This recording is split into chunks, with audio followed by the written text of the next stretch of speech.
શીખા ભાઈ તો તમે દિલબાગ ને કર્યા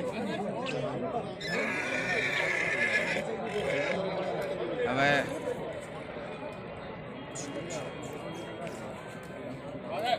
મારા બેટા પેલી બાજુ કીડી મકોડો એ બાજુ તમને બધાએ પાકડી વાળા જ દેખાવા મળશે.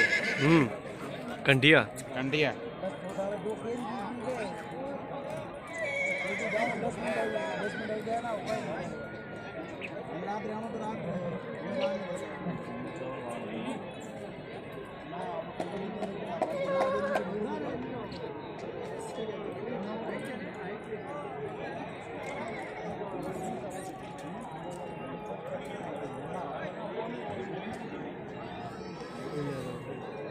પૂછવું હતું ને તું શું નહીં કરવાનું કારણ શું? બોતેલ હતું ને એટલે પેલા બોતેલું હતું.